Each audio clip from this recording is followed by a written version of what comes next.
everyone. Welcome to the These Pills Kill virtual news conference to detail what is happening today with the FDA's expected actions, which we believe will be game-changing when it comes to chemical abortion pills. Right now, as Kaiser Health notes, chemical abortion pills are used to commit 54% of all abortions before 9 weeks. But that's sadly not enough for corporate abortion, which has now been pushing to deregulate these deadly drugs. And today, we may very well be confronting a brand new frontier of abortion.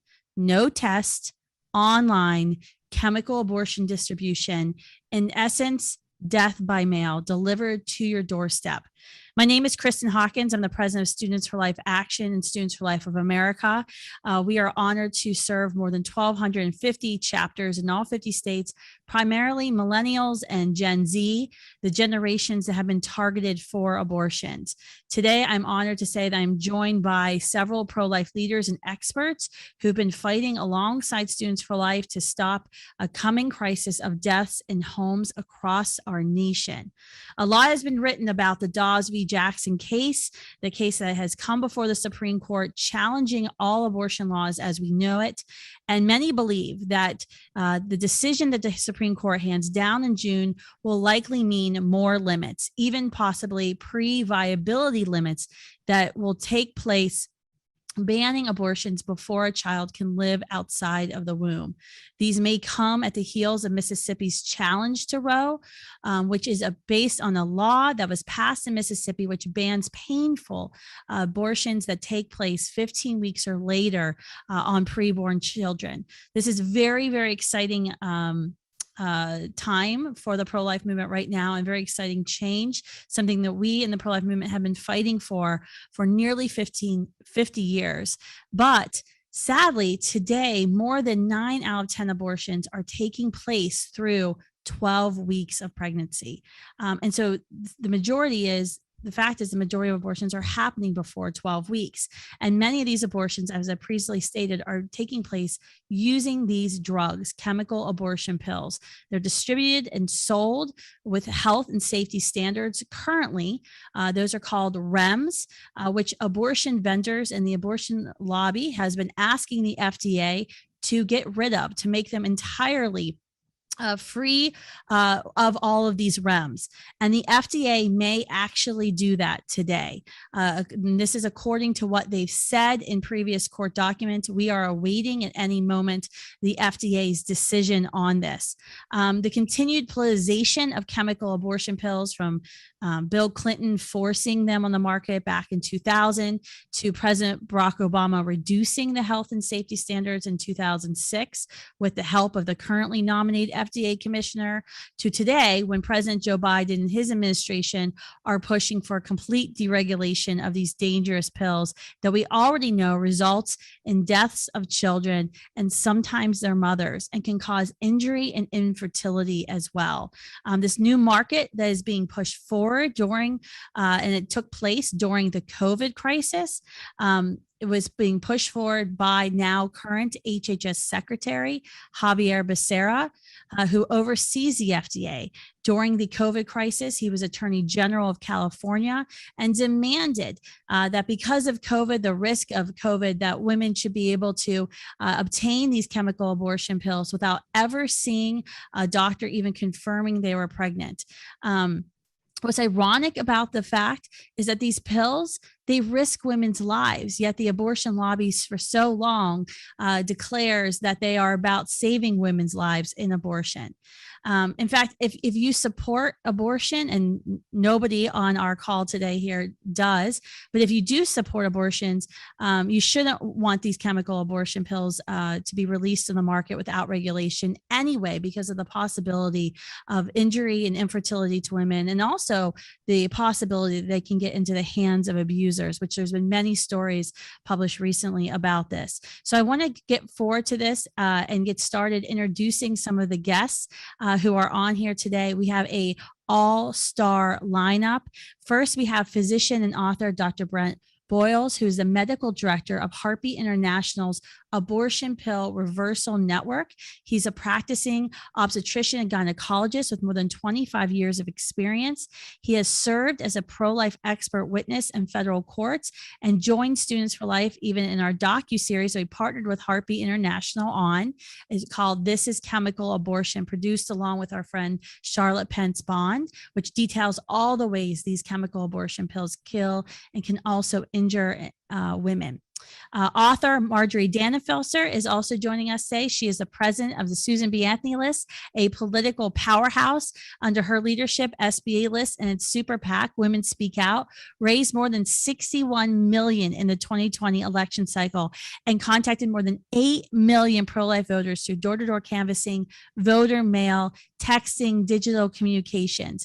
These efforts helped elect the largest incoming class of pro-life congresswomen in history, with 19 new pro-life women and 30 now pro-life women now total serving in the U.S. House of Representatives, more than double the previous record. That's astounding. Our last guest is attorney Catherine Glenn Foster, who's the president and CEO of Americans United for Life, which has been part of every abortion-related case before the Supreme Court since Roe versus Wade. AUL is a pioneer of the state-based model legislative strategy and is working to rebuild legal protections for life and defending them in court. She has litigated precedent, setting cases, and testified frequently. Over the last legislative session, so this spring, SBA List, AUL, and Students for Life were honored to work closely to develop a piece of model legislation at the state level, working to stop online distribution of chemical abortion pills. And these laws were actually signed in states like Montana and Oklahoma, Arizona, Indiana, Texas, and Arkansas. So Dr. Boyles, as the physician, and I know you've just stepped away from serving patients, so I want to speed this up for you. I want you to specifically tell us how these pills work and why women should be skeptical about the sales pitch that corporate abortion continues to make, that they're safe. You're on now. Yes. Well, thank you. It's good to be with you. The abortion pills work because there's a vital hormone that the woman's body produces from the very moment of conception called progesterone. And that hormone is critical for the success of the pregnancy. Mifepristone was developed as a progesterone blocker. So when it is administered, it binds to the progesterone receptors in the uterus and the ovary and shuts down the action of the progesterone that the pregnancy needs to survive. So the unborn child at that point is starved of nutrients and oxygen and fluids and usually dies from that. And then 2 days later, a medicine is given that induces what is essentially labor. Uterine contractions that expel the pregnancy tissue. The complication rate from these is vastly underreported, and that's why women should be very skeptical about the marketing pitch. In the United States, there is no data set in existence that supports the assertions that the abortion industry has that abortion overall is safe, and particularly that medication abortion is safe. There is good data from Europe.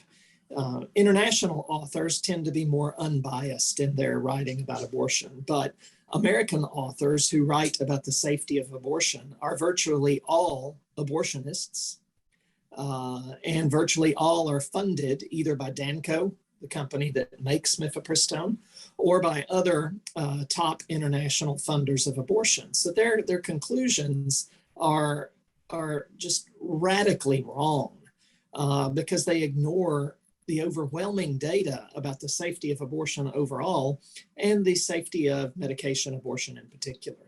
Before the FDA stopped keeping records, there were over 5,000 adverse event reports to the FDA from the first few years of medication abortion.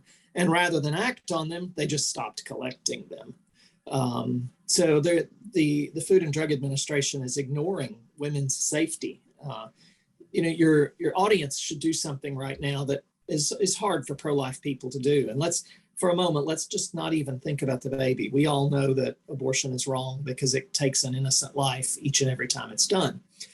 But if you're truly an advocate for women's safety and women's health, then you should objectively and honestly look at the data and discuss the data. And if you don't, you're not an advocate for women. You're an advocate for abortion, but not an advocate for women. And that's what we're seeing when we see people making statements like medication abortion is safe by every measure, safer than Tylenol. That's a Cecile Richards quote. That the complication rate from medication abortion is overwhelmingly rare, and that's simply not the case. Unbiased international research, particularly out of the country of Finland, where medicine is socialized and records are kept meticulously, has gone in and looked at complications during any pregnancy, whether it was prenatal care and a delivery, a miscarriage, an ectopic pregnancy, or an abortion. And they look at complications, and they look at deaths, and they look at long-term treatment for other problems, future preterm labor, depression, all those sorts of things that we know are affected by abortion. They report in a series published more than 10 years ago. That's how long this data has been available and been ignored by the FDA and by the abortion industry in America. More than 10 years ago, they completed a study that looked at almost 50,000 women who underwent medication abortion under 7 weeks gestation. And 1 out of every 5 had an immediate adverse event. Wow. And nearly 1 in 20 had to have surgery to complete the abortion, even though it was being done at 7 weeks. But now we're talking about doing them here at 10 weeks.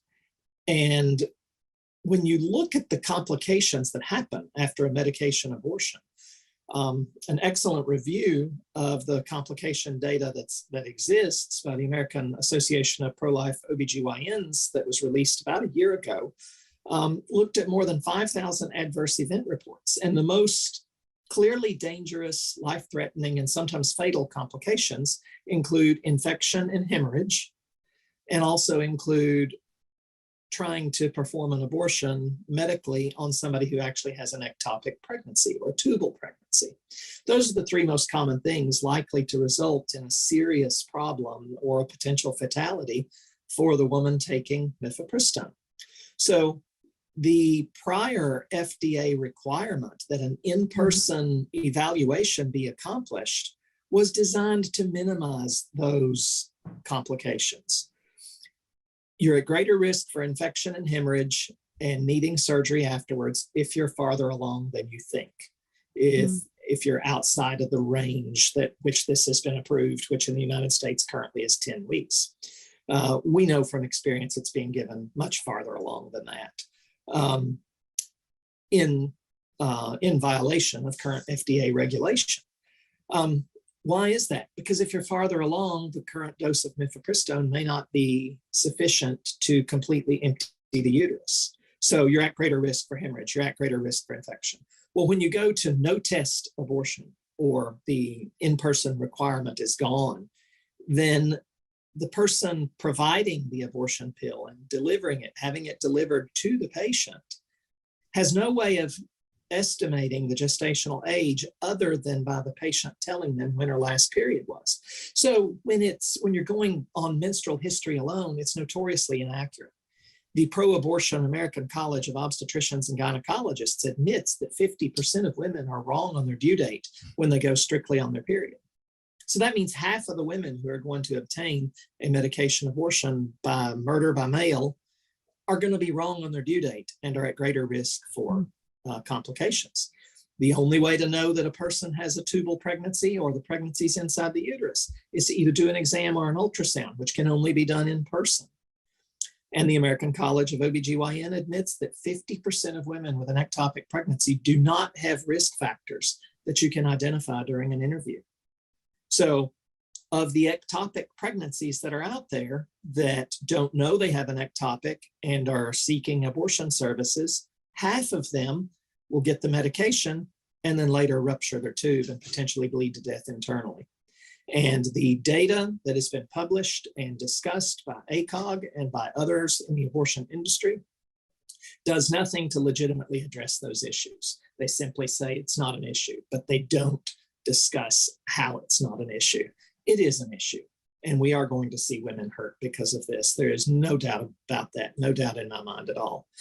The FDA originally, they've already proven, I am 100% convinced that we're going to see a removal of the restrictions today, because they've already proven that they put ideology over women's safety. They did from the very beginning.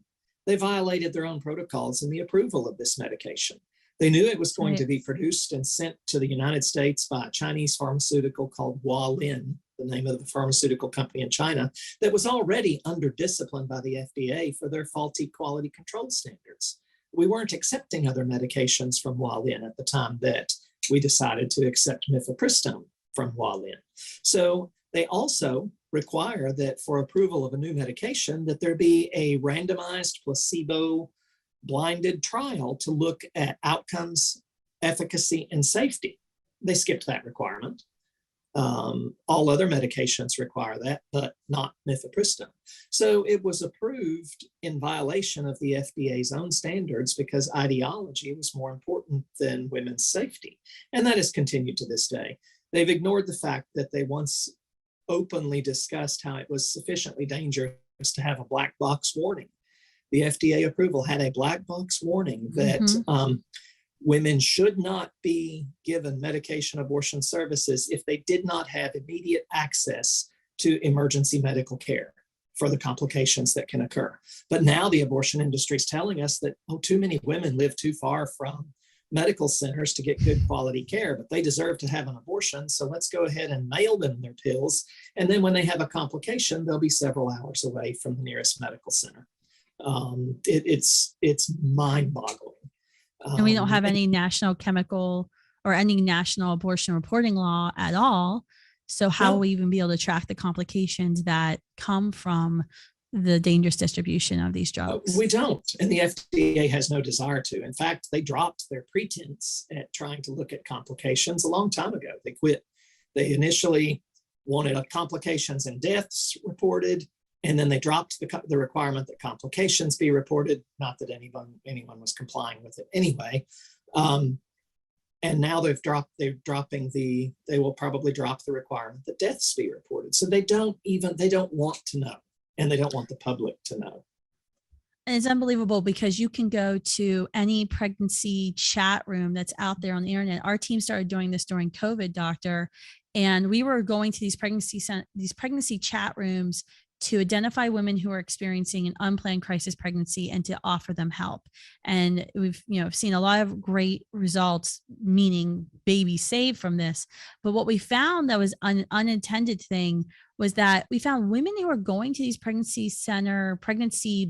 the baby apps, and they were telling their stories about chemical abortions. And they were going into these centers, these chat rooms, essentially to warn the other women that if you want to have abortion, get a surgical abortion, avoid the chemical abortion. Let me tell you about this drug I took, and I thought it was going to be easier, and it was the most painful thing I've ever done in my life. It was unbelievable. We actually compiled a book, a little booklet we sent out to members of Congress. If you go to thisischemicalabortion.com, you can download it, but it's just 70 pages of all of the women who, some of them said that, they didn't regret their abortion. Some said that they were. This wasn't like a pro-life, pro-choice conversation. It was just women warning other women about how painful and dangerous these chemical abortions really are, which lines up with everything that you've just shared with us, which is just absolutely shocking. One last question before I turn over to Marjorie. And I want, since you're the medical director of the Abortion Pill Reversal Network, can you share with us why and how abortion pill reversal works? Because there has been a concerted campaign in the abortion industry's attempt to deregulate these dangerous drugs and to push out these chemical abortion pills. They want them everywhere, including college campuses. We've been fighting that. But there's been like Huffington Post pieces, other pieces that have been written discrediting the attempt to reverse a chemical abortion. They've taken down your ads on Google. Heartbeat International's ads on Google's for misinformation, but we know that's not true. It kind of perplexes me because the abortion industry has already gotten her money. if, once they sell her the pill, whether it's mailed to her or given to her in clinic, they've already gotten her money. I don't know why they're so insistent about trying to stop any information to be spread about how, in some cases, a chemical abortion pill can be reversed. Can you share with us a little bit about that? Absolutely. And the point you just raised is just very perplexing, but I think I have an answer to it. Why, if the abortion industry are really just neutral arbiters of choice and they want to respect and empower women, why don't they respect the choice for a woman to change her mind? Because they're worried about abortion advocacy, not about advocacy for women. And here's why that's the truth. I believe it was Daniel Grossman. Of course it is a writer, prominent abortionist and researcher and author, who was being interviewed by Slate magazine several years ago and was asked about this very issue. And he had a Freudian slip when and I'm going to paraphrase here because I don't remember the word for word quote, but he said, we don't want the public to have a perception that there actually is abortion regret. Because if it's publicly discussed that you can reverse the effects of a medication abortion, then it just simply follows that you need to do that because women do regret what they did and they change their mind. They don't want the public to know that occurs as often as it does. But Heartbeat gets 300 phone calls a month from women asking about reversal services. 300 calls a month, despite the fact that Google's throttling our ads. We're harder to find because of that, but we are still getting 300 calls a month. So women do change their minds. The other thing they don't want is pictures of healthy babies at term and smiling mamas who are happy that their reversal worked. They don't want those things circulating on social media because when they do, they go viral and they humanize the unborn child in a way that few other things do. I posted one picture of the first baby that I delivered after successfully reversing the patient's abortion myself. I posted that. That was 3 years ago. Within a week, it was shared more than 10,000 times. And that's just what my Facebook page notified me of. I don't know how many times it got shared on down the line from there. And commented on and reacted to. And the overwhelming majority of the comments and reactions were very positive. So they don't want the public to perceive that women actually regret it. And they don't want there to be the visual imagery of people who are happy that their reversal worked. Because the more the public awareness is raised, but you're right, they've already got their money. Why should they care? Because they care more about abortion advocacy than they do about advocacy for women and the woman's choice. How does reversal work? Real quickly, I don't want to take a lot more time. Mifepristone in itself is not a poison. It's not toxic, but its action to block the action of progesterone is what results in the death of the pregnancy. So the principles of basic science taught in medical school, physiology and pharmacology, talk about the reversal inhibition of different hormones in the body and how there are many ways to use those concepts therapeutically in all kinds of treatment for different endocrinological disorders and other medical disorders. So the basic sciences of physiology and pharmacology support the use of progesterone to overcome a progesterone blocker. Basic science supports it. The animal data supports it. A study out of Japan in the 1980s looked at pregnant rats, half of whom were given mifepristone and half were given mifepristone followed by progesterone. In the mifepristone group, only 30% of the rat embryos survived. In the progesterone group, 100% of the embryos survived. That's a huge difference. It's proof that it works. And then there's the human data. They like to criticize the methodology because they can't criticize the numbers. So they try to mislead.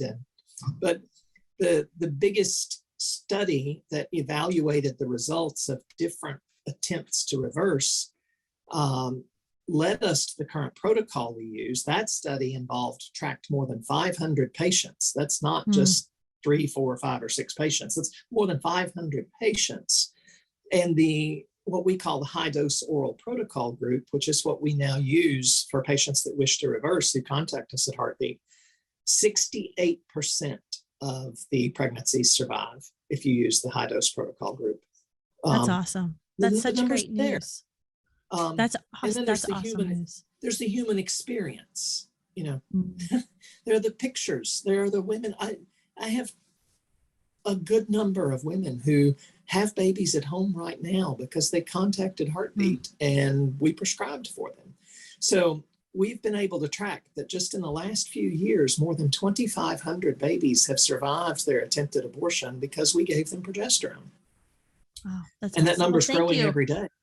Thank you for all of this. This is fantastic information. I hope you can stay on for some of the Q&A that we might get in, Yes. because you are just a wealth of information. Marjorie, I don't know about you, but my blood was boiling when Dr. Bowles was talking about the risk factors to women, how the FDA has violated its own protocols, racing to get this drug approved, and now is getting rid of all, what we anticipate, all, common sense restrictions on this drug to not protect babies, but protect mothers from dying. Where can we go as pro-life activists right now? What do we need to be doing to engage on the federal and the state level to fight what we anticipate will be the FDA getting rid of all of these REMS, despite all of the science Dr. Bowles just gave us and how harmful it is to women? Well, you've been leading in that way, as is Catherine, and I'm so grateful to both of you on the federal and the state level. This is a point of great unity in the pro-life movement. And focused on what's happening before us at the Supreme Court and in this area as well.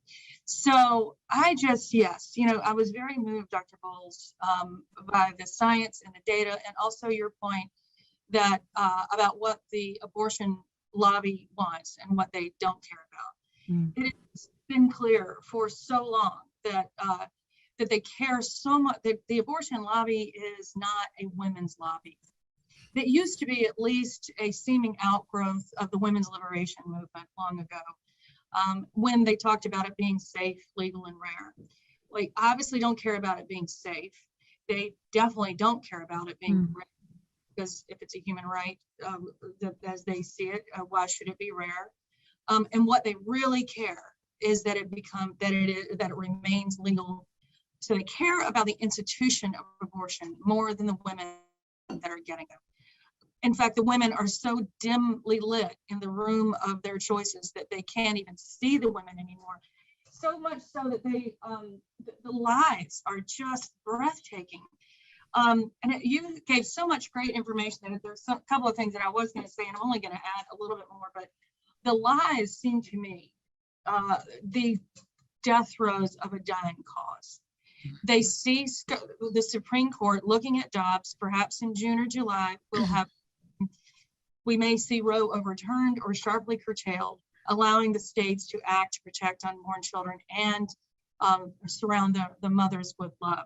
They see this happening. They're willing to first tell all, through their outlets all over the country, receive these pills from out of the country, communicate to them that you need to stockpile these pills just in case for the future. Whenever you might need them, we're going to make sure that they're available to you. They're willing to clearly circumvent future laws. They talk about how they're going to circumvent the law if states start to be ambitious in protecting unborn children. So the deceit and the deception, because of the commitment to the institution of abortion, to the great detriment of the mental and physical health of women, means that they can never pretend to be a part of the women's movement, that they never were in the beginning. I know that everybody listening here has probably heard the story, but in case you haven't, and that the NARAL was partly begun by one of the most prolific abortionists in the world, Bernard Nathanson, many years ago, who has recently died.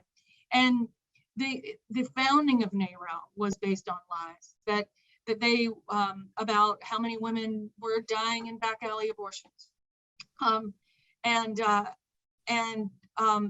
that lie moving into the future, deeply embedded in the DNA of the abortion movement, has harmed women so profoundly that the lies just continue, because it's the ends justifies the means for them. Women really can't be trusted with the truth, because they can't really be trusted to make decisions for them and their unborn children within the context of their communities and their loved ones, because we know better what's best for them. We know that abortion being legal is more important than the few that will be hurt, perhaps irreparably harmed in more than one way, who go to an emergency room, perhaps, or worse, don't make it through. So there ought to be just unbelievable outrage on the part of women that they're being lied to. The problem is so many don't know that. So when you ask where we go, I think you know very well that as we move into a post-Roe era, and these pills are continuing to get trafficked through states where abortion isn't allowed even at that stage, our work with governors and with federal elected officials is going to be more and more important. In fact, the most important. So much of our work has been theoretical up to this point, and now it's real. Now the passing of these laws all over the country, potentially with the leadership of great governors, and then possibly passing something, being as ambitious as we can be on the federal level, means that we have to have the presidency, we have to have the US Senate, and most importantly, we have to have governorships all over the country. It would be very easy for our movement to be buried after Roe is overturned because of the fear and fear that is induced by a great backlash from the other side.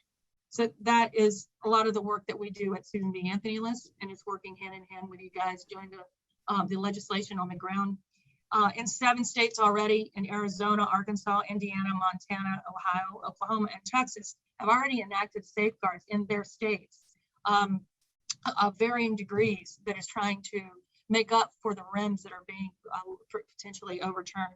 So more of that, of course, is what we need. And then there's 7 other states that are considering action for the next session. The thing I'm going to close on is something I don't know if Dr. Bowles you've seen yet, but just in the last few days, we released through our research arm, the Charlotte Lozier Institute.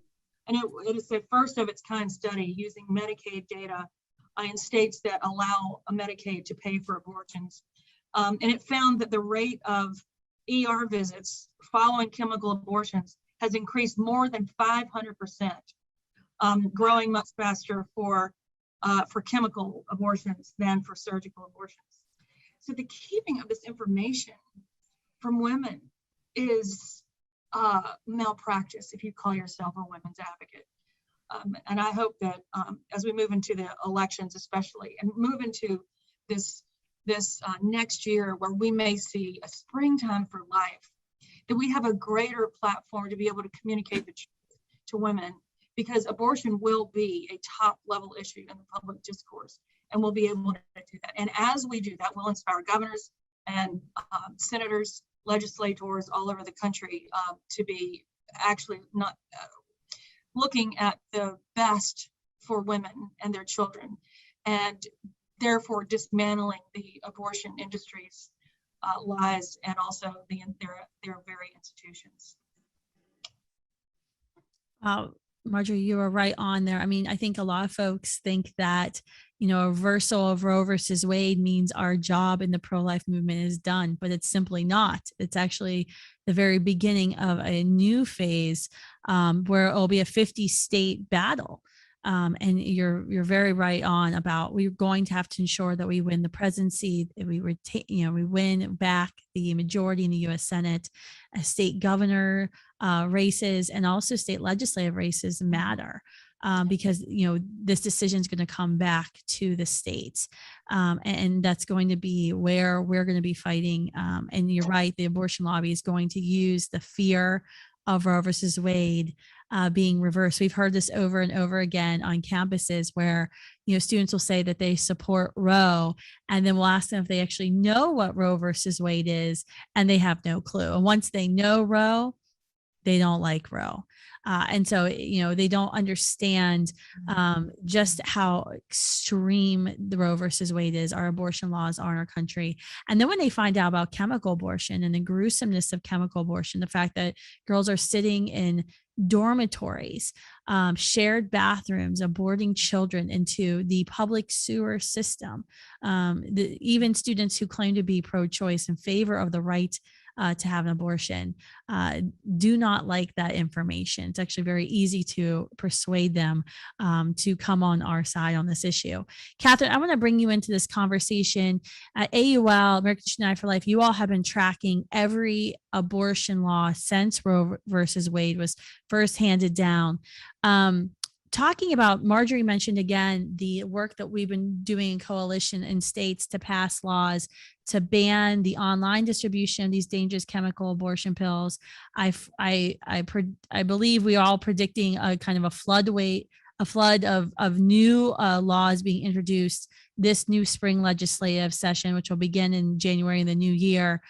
For any state legislators who are tuning in today or watching the replay, what do they need to know? What is important for them when they're crafting pro-life laws in their states?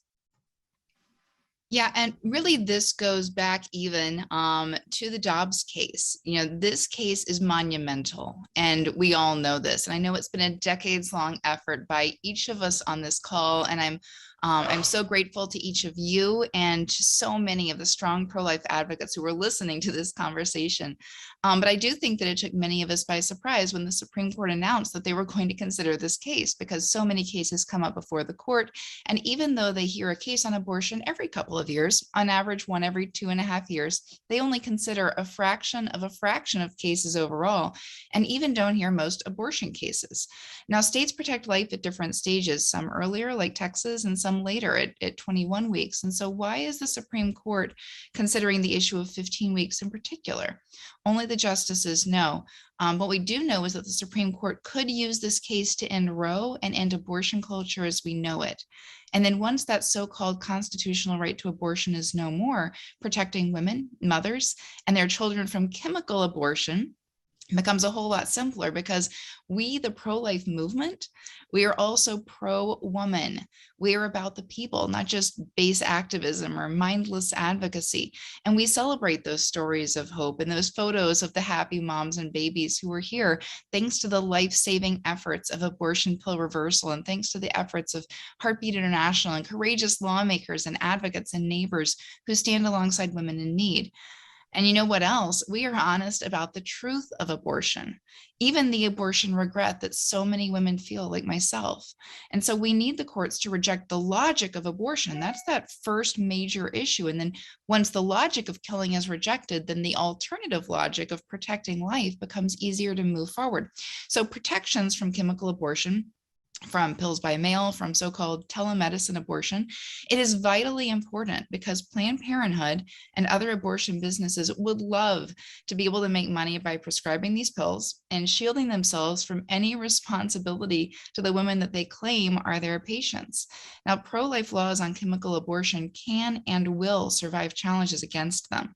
But what we really need is a culture change in the states where no pro-life protective laws are possible right now. California, New York, Illinois, just three major examples, states where state lawmakers are so radical, so hostile to the pro-life message that we will need to adapt. Now, condemning them and calling them radicals is not going to change their hearts, even though a lot of those lawmakers, let's face it, are radicals. But we all need to be thoughtful about how to engage and change those dynamics in states that are hostile to human life when Roe falls, and particularly on the issue of chemical abortion. So what can a pro-life lawmaker do? First off, we must trust women with the truth. So when we're crafting pro-life laws that protect women and children from the threat of chemical abortion, first, about 18 months ago, we had a group of pro-life national organizations come together to draft comprehensive legislation addressing the increasing problems with chemical abortion drugs. Now, what we found is that many of the states that passed good laws on things like informed consent and reporting public health data, they did that about 10, 15 years ago when chemical abortion pills were not commonly used. Now, especially post-COVID, or in this COVID era, around 50% of abortions in the US are being done using these pills. And so states need to account for this difference, passing laws that are going to separate out the data to show how many complications are happening with these pills. In Arkansas, for example, they passed a law like this. And in that first year of data, we found that 88% of all abortion complications in that state were from these drugs.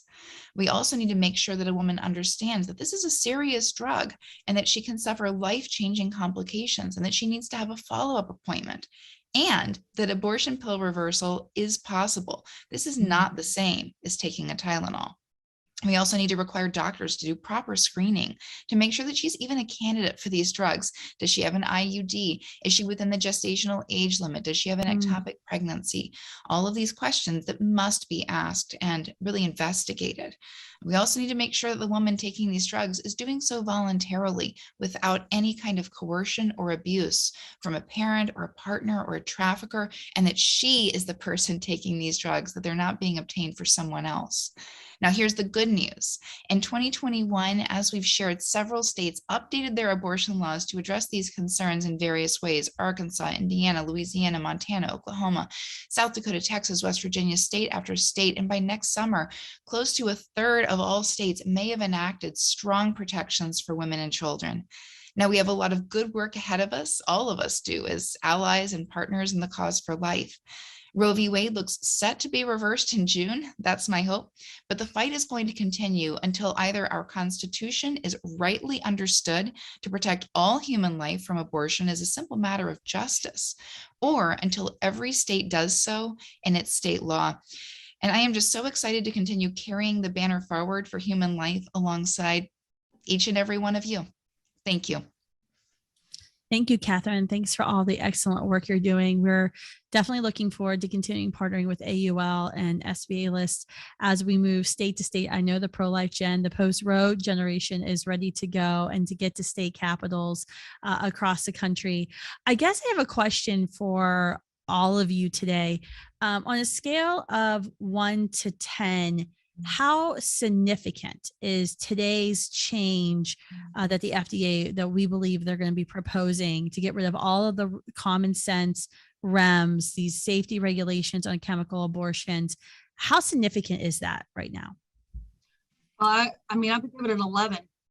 The change and what it does to our culture, it changes the debate from the sidewalk to the lonely bathroom, where a woman who is unsafe and unhappy and miserable is self-aborting. So that change means that we're less engaged in the public arena because it's secret. It's behind closed doors. She doesn't get the information, as Catherine was pointing out, that she needs. She's being counseled, if she does go to an ER afterwards, to say that she had a miscarriage. And so they don't even have the information to support her in the way that she should be supported, because of they're so afraid of communicating adverse events that they're willing to endanger her again because of that. Just for the health of the woman and the life of the child, it could not be worse. And this is such a top priority that it should, within the context of where we're headed next year, we hope, it should be a very, very top priority for the entire pro-life. I would also put it at an 11. It's funny for a movement, the pro-abortion movement, that claimed to be about, with the tagline "Shout Your Abortion," where they wanted everyone to talk about their abortion stories. It's really interesting to see how often they want to sweep abortion under the rug and not have an open, honest conversation and shut down stories of abortion regret. They do not want the truth about abortion to get out there. And they do not want the truth about chemical abortion to get out there. And when I'm putting it in 11, I'm especially thinking, I mean, absolutely, it creates a culture change. It creates a culture that devalues life and subjects women to coercion and abuse beyond even what we've seen thus far. But I'm also thinking about that individual woman, not just the culture, but each individual woman who's making that decision, who's all of a sudden under so much more pressure, and all of a sudden doesn't have those same protections in place. And what is her life going to look like going forward? For her, it is an 11 out of a 10 change, because every single one of these abortions is life-changing. I guess there's so many things to discuss. I know our time is limited.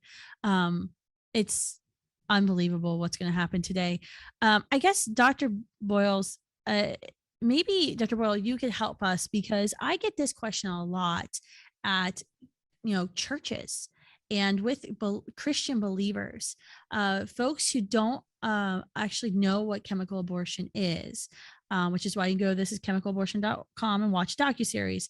But can you quickly explain how chemical abortion pills are not birth control pills? Birth control pills, by definition, will prevent. That is the goal of being on a birth control pill. It doesn't always work, but it greatly, when taken correctly, greatly reduces the chances of an unplanned pregnancy. Abortion pills get rid of the pregnancy once it's established. It doesn't prevent anything. That's the definition of the word contraception, which is prevention of conception. Abortion pills are not contraceptive. They don't prevent pregnancy. They prevent live birth. So they're very different, very, very different. What about Plan B and chemical abortion pills? They're also not the same thing. The goal of Plan B, or what you may call emergency contraception, or the morning after pill, is that if an act of intercourse occurs and protection wasn't used, or there was no birth control and it was just done spontaneously, then the theory is that if you take that within 3 days, you get a 3/4 reduction in your risk of conceiving. The reason I don't advise Plan B is that if a conception has already occurred by the time you take it, it may interfere with the implantation of that zygote rather than prevent the zygote from being created. So I don't. And if you Google zygote, what does Google tell you a zygote is? It's a tiny human being. Thank you. Those are just terms: zygote, embryo, fetus, newborn, infant, toddler, adolescent, teenager, God help us all. Not viable. I raised 4. So, adult, middle age, baby boomer, centenarian, whatever term you use, those are not descriptions of your humanity. They are identifying descriptors of where you are on the spectrum of human life. I'd like for your listeners to go to lifenews.com, and in their search bar, just type the number 41. It will produce an article for you that gives you 41 scientific references and quotes from preeminent scientific minds, not pro-life people, just scientists who all say that human life begins at conception. So when you hear an abortionist like Dr. Jen Gunter say things like, a seed is not a tree, just like a baby's not a fetus is not a human. She tweeted that recently. This is so completely ridiculous and unscientific, because she went to medical school. Every textbook that teaches embryology in medical school, in chapter 1, usually says human life begins at conception. Unbelievable. Marjorie, I'll challenge your listeners to, if anyone can find an embryology textbook that doesn't say that somewhere in it, the first one who can get me a reference, I'll send you $100 Apple gift card. Such a thing does not exist. You're a born teacher. I love it. You can tell he talks to college students. Apple gift card. Then my kids would love that. Marjorie, and I guess also Catherine, what are your all's thoughts? A question came in, what can we do to codify these REMs at a federal level? Is there, I know Congressman Bob Good has his new HR 5136, the Tele-Abortion Prevention Act. I just recently spoke with him. We're going to be posting a video with he and I right after this webcast talking about that. But what can we do? Is there anything we can do federally? Like when there's the red wave in 2022 and Republicans control the House and the Senate again? Well, I think the biggest problem we have is filibuster. That I think that there's going to be quite a tectonic plate shift after Roe versus Wade is overturned. And we may see Democrats perhaps coming our way a little bit, like not immediately, not before the next presidential maybe, but I do think that that's going to happen because now it's not theoretical. Now this is real. So codifying the RIMS requires having 2/3 of the U.S. Senate, which would take a miracle, which happens a lot. But it would take a miracle for us to have 2/3 in the Senate, given the current political climate. So it would take that. That is why we're working so closely together to do this on the state level in every single place that can. There are about 30 states that would and could do this and be very ambitious on life, and they could also basically put in their own codes what the protections are that we want to have on the federal level. Catherine, do you have any thoughts on that as well? Yeah, that's absolutely right. We are working very hard on the state level to make sure that is every state that is open to this and is willing to pass such a law and pass these protections is doing so. And that's why we formed this coalition, right, to get the best possible data, the best possible model bill put into place so that states could have that available as a resource to them. When it comes to the federal level, that is exactly what our lawmakers should be doing. This should be a bipartisan, universal issue, the way so many of these issues used to be, when we're talking about protecting human rights and protecting women and making sure that women aren't at risk for this, dramatically increased risk of hemorrhage and of sepsis and of life-threatening infection. This is an issue that every lawmaker should be on the same page about. But just like at the Supreme Court, when it comes to abortion, sometimes things change. Justice Thomas in particular has written really powerfully on that issue, talking about how, when a plaintiff is Planned Parenthood, when we're talking about abortion, suddenly everything goes up in the air and all of a sudden some battle lines get drawn that shouldn't have been there and wouldn't have been there if it weren't abortion. So I hope that our federal lawmakers can put that issue to the side, the fact that we're talking about abortion and they've decided to make it political when it shouldn't be. I hope that they can focus on human rights and on women's rights and on protecting women and children, and maybe listen a little bit less to their pocketbooks and a little bit more to their hearts and their consciences. And if they can do that, then this should be an easy win at the federal level. But until then, we're looking to the states. You said everything so politely. It was so nice. Something Dr. Boyle said at the beginning of his presentation about, and in fact, I say it a lot when I'm on campus is giving speeches, because I get asked, why are you citing data from Finland? Why are you citing data from non-American countries? And it's really because there really isn't good data. And Marjorie, I was so excited to hear about the Charlotte Lozier Institute's new study, because we need good data on abortion. You would think it would be a nonpartisan thing here in America. Marjorie, do you think that the issues that we already know women and these risks factors to chemical abortion, now with the FDA drop, presumably they're going to drop all these common sense REMS. Do you think that makes the case for why we need to push for a national abortion reporting law of some kind? Yeah. I mean, I know that Dr. Bowles, you referred to this as well, or maybe it was you, Kristen. Yeah, I mean, that has been, it is tough. It's a tough lift. And I think it's because it seems like it's in the weeds, but it's not at all. It's information that we have to know that we can reveal and convey to legislators and women also. The national border, the requirement that these adverse events be and also just all abortion statistics be reported is so fundamental, so elemental in how you come up with healthcare policy, that you don't know the area within which you legislate, and then you just go and read about it later. It makes no sense.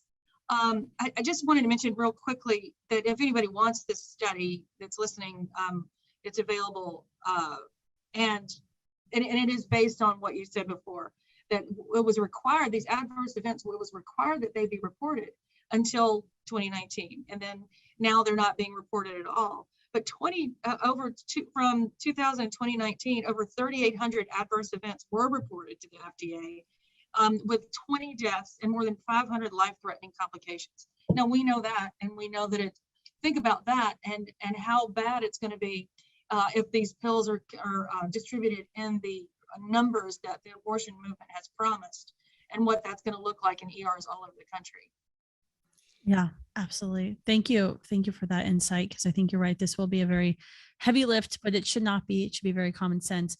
I want to give everybody a couple of, we got to get everyone shout outs here of where you can go for more information. I know if you're a member of the media and you want to interview Dr. Bowles or Marjorie or Catherine, you can go to just email media@studentsforlife.org. I know you can go to thisischemicalabortion.com, watch the docuseries that we put together with Heartbeat International, Students for Life Action, Charlotte Pence Bond. You can also email your members of Congress right from that site. You can download that free booklet we put together of just women's unfiltered, raw testimonials that they're posting in pregnancy chat rooms across the internet about how dangerous and painful chemical abortions are. Charlotte Lozier, we've got to get everyone going to your all's website. Marjorie, what are the websites you want to direct everyone to? I think that's the one. There's so much information on there. The Charlotte Lozier Institute. That would be great. If All right. Is it charlottelozierinstitute.org?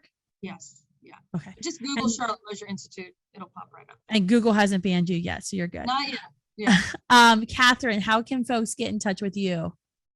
Our website is aul.org, and you can go there to find all of our information, our research, our legal briefs, our Defending Life book, where we track every life-related law from fertilization to all the way to the grave in all 50 states. We rank all the states. We have suggestions for what they can do next. We talk about what's going to happen in each state once Roe v. Wade is overturned finally. You will also find there Unsafe, our resource that goes behind the doors of these abortion facilities and gets to the truth of what's really going on. So all of these resources are right there at aul.org. And Unsafe is a great report. I quote it almost every campus speech I give. Dr. Bowles, I assume everyone needs to know about abortionpillreversal.com. Are there any other sites you'd like to refer folks to who tuned in today? Sure. First, I'd like to reiterate that the other two ladies that are on here, their sites, the Charlotte Lozier Institute and Americans United for Life, are both excellent.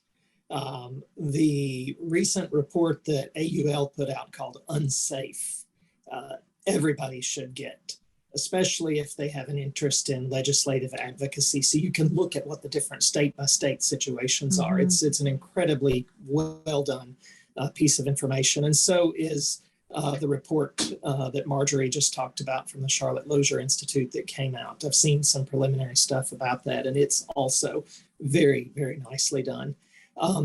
Remember the address, www.abortionpillreversal.com. If you're a sidewalk advocate, get some cheap business card templates at Office Depot and print that on them, and then print the 877, the toll-free number that's answered 24 hours a day. Give those to people who are walking out of abortion clinics with a little brown bag in their hand, because that will make it easier for them to find that resource. And then if you're looking for other information about Heartbeat International, which is the world's largest association of pregnancy help centers that were around the world, APR, phone calls from more than 40 countries in the last year, reversal services. But so abortionpillreversal.com and then heartbeatinternational.org. And if anyone wants to contact me, you'll be able to find a number through which a message can be given to me if you're interested in questions or things like that that I may be able to help with. Thank you so much for your time today, Dr. Bowles. And thank you, Marjorie and Catherine, for joining us. It's been a real honor to partner with you all on this. And I know this is going to be a long fight. And there's going to be a lot more that we're going to be asking you, everyone who's tuning in, to do in the coming weeks and months when it comes to chemical abortion. I'm being told I have to remind you to go to studentsforlifeaction.org, our website, Students for Life Action. We'll be posting a blog there in the next few moments, recapping this webcast where you can get the link. And also we'll be talking about the federal legislation, U.S. Representative Bob Good's bill, Telemedicine Abortion Prevention Act of 2021. Thank you all for tuning in today to this very important press conference webcast discussion about the FDA's pending decision on chemical abortion regulations and how these pills are going to be used to not only kill more babies, but harm women. These pills kill. Thank you.